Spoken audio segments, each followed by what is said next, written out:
9వ అధ్యాయము 6వ వచనాన్ని చదువుకుందాం. ఏలయనగా మనకు శిశువు పుట్టెను, మనకు కుమారుడు అనుగ్రహించబడెను, ఆయన భుజముల మీద రాజ్యభారముండును.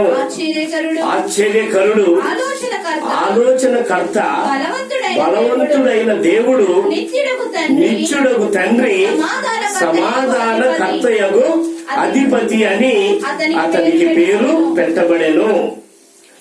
మంచిది. చదివినటువంటి ఈ యొక్క వాక్య భాగంలో మనము తెలుసుకోవలసినటువంటి ప్రాముఖ్యమైనటువంటి విషయము, మరి సృష్టికి కర్త అయినటువంటి దేవాది దేవుడు తన కుమారుడు అయినటువంటి యేసు క్రీస్తును ఈ లోకానికి ఎందుకు పంపెను, యేసు క్రీస్తును ఈ లోకానికి ఎందుకు పంపించెను అన్నటువంటి అంశాన్ని గురించి మనం అందరం కూడా జ్ఞాపకం చేసుకుందాం. కనుక చదివినటువంటి ఈ యొక్క వాక్య భాగంలో ఉన్నటువంటి సత్యములను మరి మనం జ్ఞాపకం చేసుకున్నట్లయితే మనందరి యొక్క బలహీనతలను దేవుడు ఎరిగినటువంటి వాడు. కనుక మన ప్రయాసములను, మన మొక్కుబడులను, మన తీర్థయాత్రలను, మన పుణ్య కార్యాలను, మరి సంతోష సమాధానాల కొరకు, తాగుడులకు, వ్యభిచారములకు, దొంగతనములకు, మోసములకు, అన్యాయములకు సమాధానం కొరకని రాజకీయ మరి వాళ్ళలో ప్రవేశం కొరకు ఎంతో మంది ప్రయాసపడుతూ ఉంటున్నారు. ఈ ప్రయాసాలన్నీ ఎందుకంటే మన జీవితంలోన మనము సంతోష సమాధానాలు పొందుకోవాలని, రెండవదిగా ప్రతి ఒక్కరు కూడా మరి దేవుని రాజ్యానికి, మోక్షానికి వారసులు కావాలనేటువంటి ఉద్దేశంతోనే ప్రయాసపడుతూ ఉంటున్నారు. కనుక దేవుడు మనందరినీ గమనిస్తూ ఉంటున్నాడు.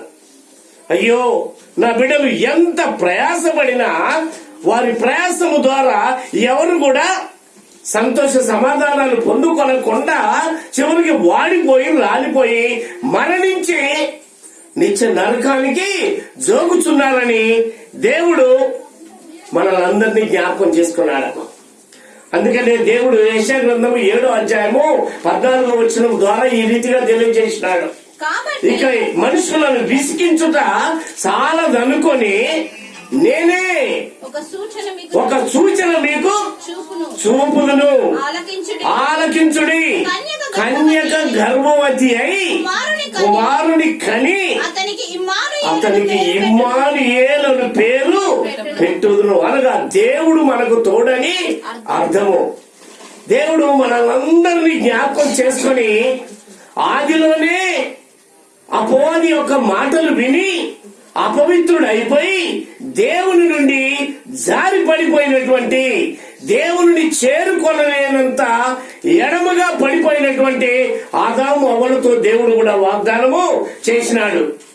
ఆదామా, నువ్వు భయపడకు, సాతాను వలన నువ్వు మోసపరించబడి నువ్వు వాని మాట విని నేను చేయవద్దన్నటువంటి తప్పును నువ్వు చేసినావు కనుక నీదంతటా నువ్వు స్వయంగా తప్పు చేయలేదు కనుక నీకు సహాయం చేస్తాను. కనుక నీకును నీ సంతానం అంతటికి, భూమి మీద నీ సంతానము విస్తరించే అంతటికి నేను సహాయములు చేస్తాను. నేను కృప కలిగిన వాడను, నేను దయ కలిగిన వాడను. నీవు నా ద్వారా జన్మించినటువంటి వాడవు, నా స్వరూపం కలిగినటువంటి వాడవు. కనుక నీ సంతానం అంతా కూడా నా రక్త సంబంధం కలిగినటువంటి వారే, నా ఆత్మను కలిగినటువంటి వారే. వారంతా పాపులై ఉన్నారు కనుక వారు మరణించి నరకానికి వెళ్ళుట నాకెంత మాత్రం కూడా ఇష్టం లేదు. నేను మీకు అందరికీ తండ్రిని కనుక నా పిల్లలను పోగొట్టుకోవడము నాకెంత మాత్రం సంతోషం లేదు. కనుక నేను మిమ్మల్ని రక్షించడానికి మీ ప్రయాసాలు మానుకోనండి. నేనే సూచన చూపుతాను. నేనే కన్యక మరియ గర్భము ద్వారా శరీర రూపము దాల్చి ఈ లోకానికి నేను వస్తాను అని దేవుడు ఆనాడే వాగ్దానం చేసినాడండి. హల్లెలూయా. అదే వాగ్దానము అనేక మంది భక్తుల ద్వారా కూడా దేవుడు వాగ్దానము చేశాడు. ఎందుకు చేసినాడు అనేటువంటి విషయాలను మనం జ్ఞాపకం చేసుకోవాలి. మనం ఇక ప్రయాస పడకూడదు. ఈనాడు పరలోకం చేరుకోవడానికి నానా రీతిలోన ప్రయాసాలు పడుతున్నారండి. ఒకరు ఈ రకంగా ఉండాలని, ఒకరు ఉపవాసం ఉండాలని, ఒకరు బంగారం తీసేయాలని, ఒకరు 40 రోజుల ఉపవాసం అని, ఒకరు 50 రోజుల ఉపవాసం అని, ఒకరు తెల్ల బట్టలు కట్టుకోవాలని, ఒకరు నల్ల బట్టలు కట్టుకోవాలని, ఒకరు కాషాయ బట్టలు కట్టుకోవాలని, 40 రోజులు దీక్షలు ఉండాలని, వారు సంతోష సమాధానాలు కలిగి ఉండడానికని, మోక్షానికి చేరుకోవడానికని ఇటువంటి పద్ధతులన్నీ కూడా ఉపయోగిస్తున్నారండి. మానవులు ఉపయోగించేటువంటి పద్ధతులన్నీ కూడా మానవుడు ఒక కొండకి రాయి వేసినట్టే ఉంటుందనేటువంటి విషయాలను మరి దేవుడు జ్ఞాపకం చేసుకుంటున్నాడు. మానవుడి యొక్క శక్తి ఎంతమ్మా?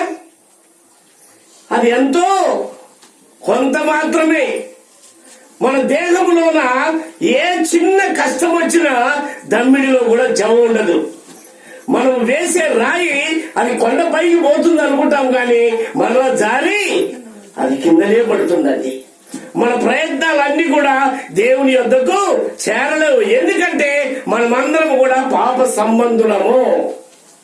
బైబిల్ గ్రంథం ద్వారా దేవుడు భక్తుల ద్వారా తెలియజేస్తూ ఉంటున్నాడు. ఏమనంటే గుర్తుపెట్టుకోనండి, భూమి మీద నీతిమంతుడు లేడు, ఒక్కడు లేడు, ఏ భేదములు లేదు, అందరూ పాపము చేసినటువంటి వారే అని దేవుడు జ్ఞాపకం చేసుకుంటున్నాడు. కనుక మనమందరము కూడా మానవాళి అంతా కూడా పాపం అనేటువంటి ముద్రను కలిగి ఉన్నారండి. ఈ ముద్రను తీసివేసుకోవాలంటే అదొక పుట్టుమచ్చ లాంటి ముద్ర. దాన్ని రుద్దిన ఏం చేసినా ఈ పాపం అనేటువంటి మురికి మనలోన పోదండి. అందుకని మనం ఏడ్చినా, ప్రలాపించినా, గంగలు మునిగినా, గోదావరిలో మునిగినా, ఏం చేసుకున్నా మన ఒంటి మీద మునిగిపోతుందే కానీ మనలో ఉన్నటువంటి పాపం అనేటువంటి మచ్చ పోదండి. అందుకే భక్తుడు ఇర్మియా భక్తుల ద్వారా దేవుడు ఈ రీతిగా అన్నాడు, పులి తన మచ్చలను మార్చుకోగలదా? నక్క పులిలాగా వాతను పెట్టుకుంటే అది పులిలాగా కాగలదా? ఇది జరిగే పని కాదు కదా.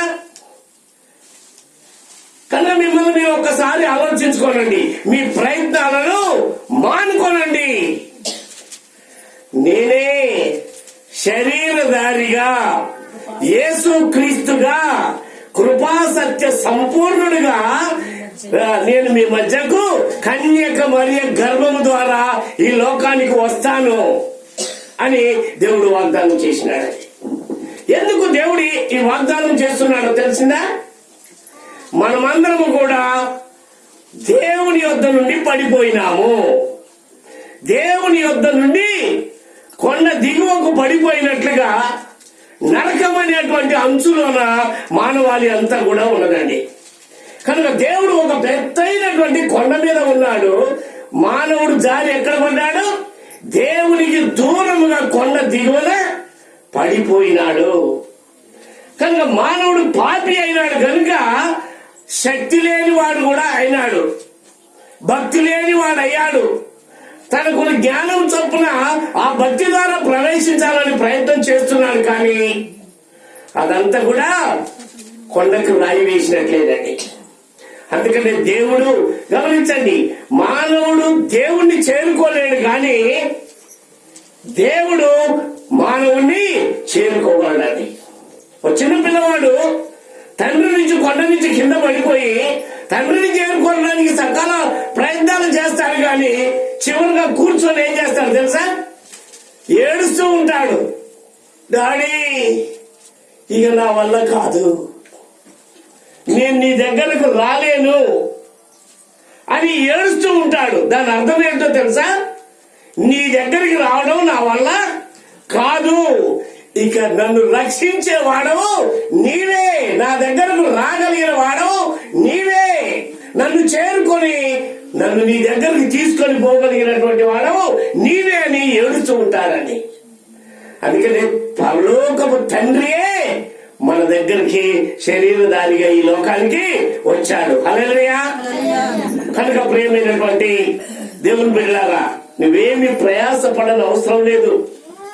దేవుడు 2000 సంవత్సరాల క్రితము శరీరధారిగా యేసు క్రీస్తుగా కన్యక మరియ గర్భము ద్వారా ఈ లోకంలోనికి పుట్టినప్పుడు దేవుడు పరలోకం నుండి దేవదూతలను పంపి గొల్లలకు వర్తమానము తెలియజేసినాడని. లూకా సువార్త 2వ అధ్యాయం 10వ వచనంలో అక్కడ దేవదూతలు మాట్లాడినటువంటి మాటలను కూడా మనం విన్నాము. అయితే ఆ దూత భయపడకుడి, ఇదిగో ప్రజలందరికీ, హల్లెలూయా, ప్రజలందరికీ, యూదులకు కానీ అంటున్నా కానీ యూదులకు అనుకోని అక్కడ లేదు. ఉన్నదమ్మా, గొల్లలకు అని ఉందా, తెల్లోళ్ళకు అని ఉందా, నల్లోళ్ళకు అని ఉందా, సాగలోళ్ళకు అని ఉందా, కమ్మోళ్ళకు అని ఉందా? ఎవరికి పేరు అక్కడ పెట్టలేదు, ప్రజలందరికీ. అనగా దేవుడు లోకాన్ని ఎంతో ప్రేమిస్తూ ఉంటున్నాడు. హల్లెలూయా. లోకంలోని ఏ మానవుడు, ప్రియమైనటువంటి అన్నలారా అక్కలారా, ఏ మానవుడు నశించుట, వేదన పడుట, ప్రయాస పడుట, చివరికి వాడిపోయి మరణించి నరకానికి వెళ్ళుట ఆ పరలోకపు తండ్రికి ఎంత మాత్రం కూడా ఇష్టం లేదు, ఇష్టం లేదండి. అందుకని ప్రజలందరికీ కలగబోవు మహా సంతోషకరమైనటువంటి వార్త, సంతోషకరమైనటువంటి శుభవార్తలు ఎన్నో ఉంటాయి కానీ మహా సంతోషకరమైనటువంటి శుభవార్తలు ఏముండవండి. అదేంటో తెలుసా? దావీదు పట్టణమందు నేడు రక్షకుడు మీ కొరకు పుట్టి ఉన్నాడు, ఈయన ప్రభు అయిన క్రీస్తు. ఈ మాటను ఒకసారి మనం అర్థం చేసుకోవాలా. నేడు రక్షకుడు మీ కొరకు పుట్టి ఉన్నాడు.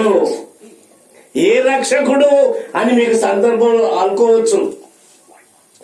ఏ రక్షకుడు అంటే మనల్ని స్వస్థపరచడానికి ముఖ్యం కాదు, పాపము నుండి, శాపము నుండి, మరణము నుండి, నరకము నుండి తప్పించడానికి, మన శిక్షను తొలగించడానికి, మనకు నిత్య జీవం ఇవ్వడానికి, మనలను పరలోక వారసులుగా చేయడానికి దేవుడు యేసుక్రీస్తుగా ఈ లోకానికి వచ్చినాడు. హల్లెలూయా.